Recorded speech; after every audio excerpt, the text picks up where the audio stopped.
Guys, and gals, I am the fantastic Chris Plastic, and this is Shiny Plastic People. We've thrown on another logo right here because it is the 40th anniversary of the Supergirl movie from 1984. It's not good. It's not a good movie, but I loved it as a child, and I still kind of do because of childhood attachment. So I figure, let's celebrate in style with my crazy hair. But we're going to open up a couple Supergirl action figures. And then, after this video, you'll be able to catch me live. Unlike this, which is pre-recorded, but live. On Retro Toy Princess, Allison Troy's channel, where we will be coloring some Supergirl pages. And I even have a pack of Supergirl the movie sticker cards that I will open live over there while we're coloring. How fun is that? You know, this movie didn't get a lot of love. It was kind of a cash grab, I believe. I'm not well researched. Well, they were between Superman movies, so they went ahead. They gave us Supergirl. I loved it. And let's get to the toys. I apologize about the coughing beagle. She is getting treatment. It's not kennel cough. We're going to get her taken care of. But anyway, to the studio. Hi there. How's it going? Good? Good, I hope? Okay, let's turn off the portrait light. We have a DC Direct Batman, Superman, Supergirl. This is a newer version of the character, who's not in the comics anymore, because even newer means she's gone and it's beat up. That's fine. We're going to open it. Then we have a Mattel Crisis Supergirl as she appeared in the 80s around the Infinite Crisis storyline. This is about what she looked like in the comic books at the time of the movie. So let's open her first. I didn't love this line. I really didn't. But that's okay. Mattel was in a weird place. They weren't doing 6-inch figures for a bit, so they went to these smaller figures.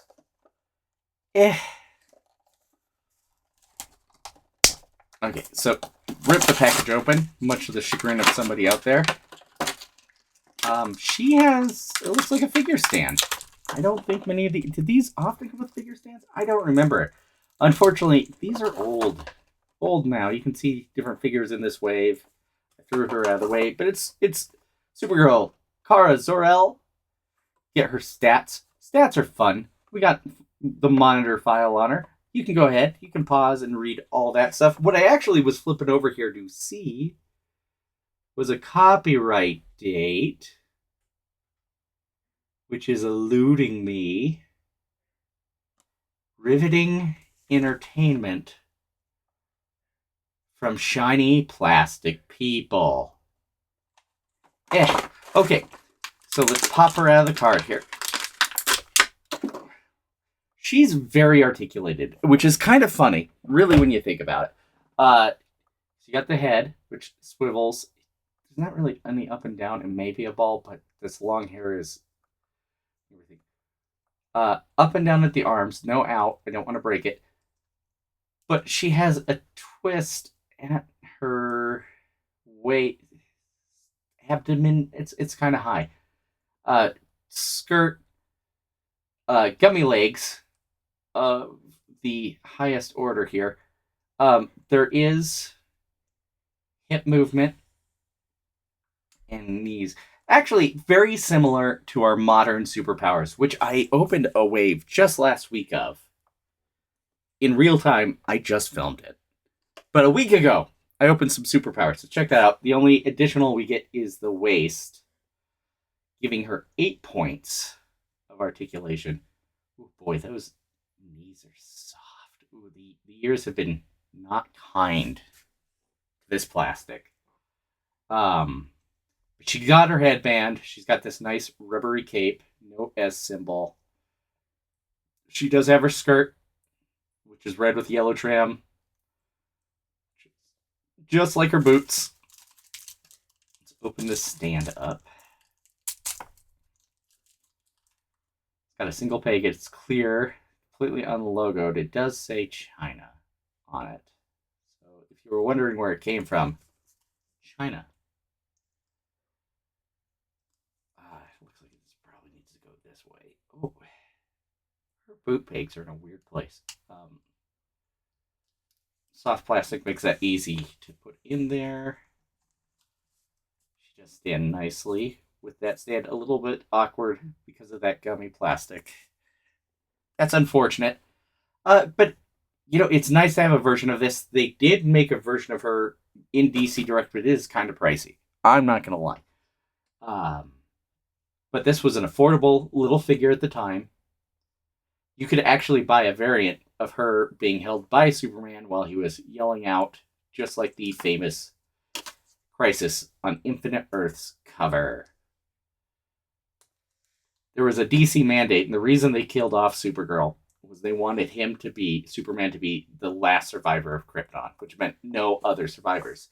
Then they would keep teasing other survivors. But alas, he was the true last survivor until we got to Supergirl in the Batman-Superman line. I love this line of figures. These are not the most articulated figures of the world, but the sculpting, the styling, I just thought were super fun. So, just a quick look. We get the comic she's from, which is Superman, Batman, Vengeance 2, the second wave of figures on that. Here's a look at the other figures in that line. I need to find this Power Girl, because this is awesome. I like Beefcake Power Girl. She is my favorite. Just so we're all clear. Composite Superman, Joker, Mr. Mixpixelic, Power Girl, and Supergirl. There's even a little write-ups here for each character because they use the same card back no matter who you bought. This was DC Direct. This was a comic book line kind of collector series. I really like DC Direct figures. I miss them. I know McFarlane Toys put some stuff out under the DC Direct umbrella. They have licensed that name. It's not the same. All right. Packaging's already busted up. So this is going to be easy. First things first, this is more than just a logo for the package. It is a stand. It has a peg. Some of the DC Direct figures that did this, the problem was this peg was removable and you would lose them. It was a big problem. But you get this nice little lip to make it look more stylish. It's the Superman Batman comic logo. Let's get Kara out of there. Midriffs were all the rage at the time. You had to have a midriff, right? Let's get her out. We got the red, yellow trimmed cape. Blue top, blue skirt, yellow belt with rivets. She's a little bit punk rock. Okay, let's talk articulation. She has a head that turns sideways. It is just that cut. It is not a ball joint. Slight balls at the arms, but real limited. You're not going to get 90 degrees out of that. Nothing at the bicep. Single jointed elbows, and no twist at the wrist. Nothing in the abs. So far, we may have a slight win for the Mattel 3 3/4 figure. Legs goes forward, leg go back. Single jointed knees. Nothing at the ankles. No further articulation. So that's 1, 2, 3, 4, 5, 6, 7, 8, 9 points of articulation.